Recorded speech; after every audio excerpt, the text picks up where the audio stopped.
Hello class 9th.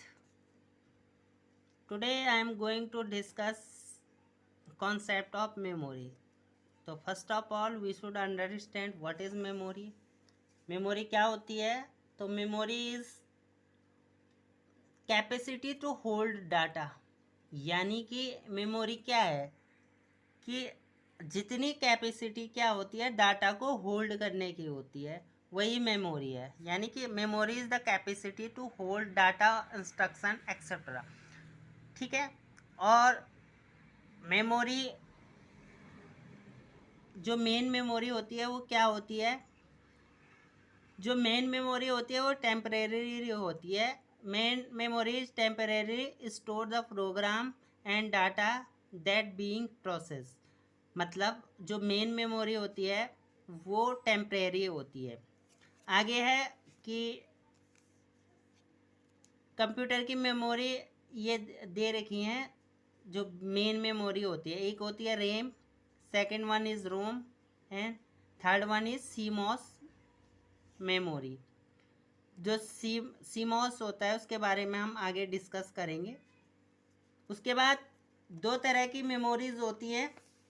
एक होती है प्राइमरी मेमोरी और सेकेंडरी मेमोरी। इन दोनों में फ़र्क ये होता है कि जो प्राइमरी मेमोरी होती है जैसे ही हम कंप्यूटर को स्विच ऑफ कर लेते हैं तो वो इरेज हो जाती है, लेकिन सेकेंडरी मेमोरी में ऐसा नहीं होता है। ये लंबे समय तक हमारा डाटा स्टोर रह सकता है इसमें जब तक कि हम उसको डिलीट ना करें। तो जो प्राइमरी मेमोरी में क्या आ जाएगा आपका, मेनली रैम आ जाएगा। ठीक है। दूसरा जो सेकेंडरी मेमोरी के एग्जांपल हैं सारी चीज़ें, चाहे वो पेन ड्राइव है, हार्ड डिस्क है, रोम है, ये सारी क्या हो जाएंगी, सेकेंडरी मेमोरी। तो अभी मैंने बताया आपको कि what is memory, capacity to hold data and instruction. Second, what is main memory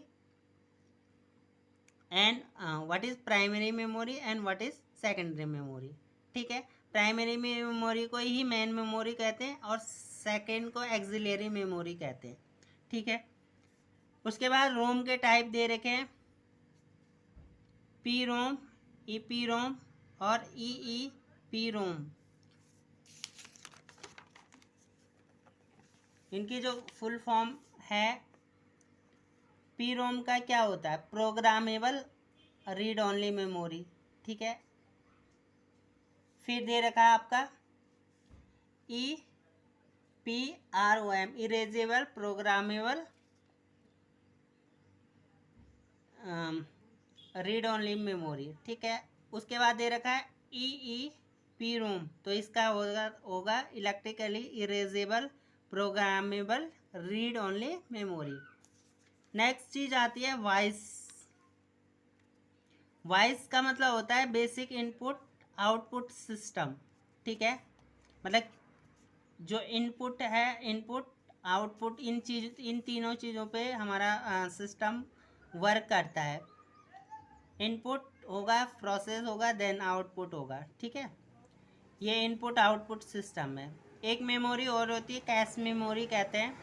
cache memory is the fast RAM system design to hold data recently access from disk drive that micro process में need again. मतलब अगर जिस चीज़ की micro process को need होगी तो उसके लिए इसको क्या कर दिया जाता है, होल्ड करता है वो, मतलब डिज़ाइन किया जाता है। उसके बाद है सी एम ओस, इसको सीमॉस पढ़ा जाता है। इसकी फुल फॉर्म होती है कॉम्प्लीमेंट्री मेटल ऑक्साइड सेमीकंडक्टर। ठीक है। यानी कि एक ये जो होती है एक छोटी सी हमारे मदरबोर्ड में एक इतनी छोटी, जैसे घड़ी का सेल होता है, रिस्ट वॉच का जो सेल होता है उससे थोड़ा बड़ा होता है, वो लगा होता है, उसको सीमॉस के नाम से जाना जाता है। ठीक है। नेक्स्ट है secondary storage device. There are lot of secondary storage device. इसके एग्जांपल सबको पता है और सारे यूज़ कर रहे हैं, चाहे वो आपके मेमोरी कार्ड हो, पेन ड्राइव हो, हार्ड डिस्क हो, डीवीडी हो, सीडी हो, फ्लॉपी डिस्क हो, ये सारे सेकेंडरी मेमोरी डिवाइस हैं। उसके बाद आता है कि जैसे हम कोई चीज़ है, ग्राम, किलोग्राम, मीटर, लीटर इस चीज़ में नापते हैं। तो वैसे हम मेमोरी को कैसे मेज़र करेंगे कि ये कितनी मेमोरी है, ठीक है। तो जो इसका जो बेसिक जो सबसे छोटा यूनिट होता है वो बिट होता है, ठीक है।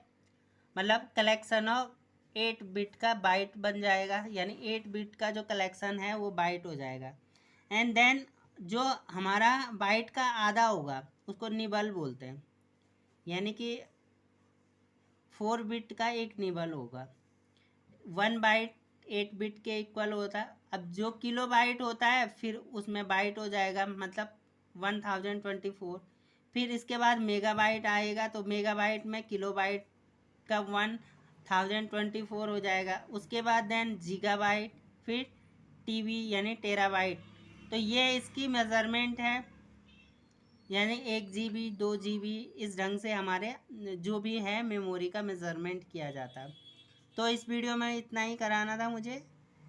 Thanks for watching, good bye.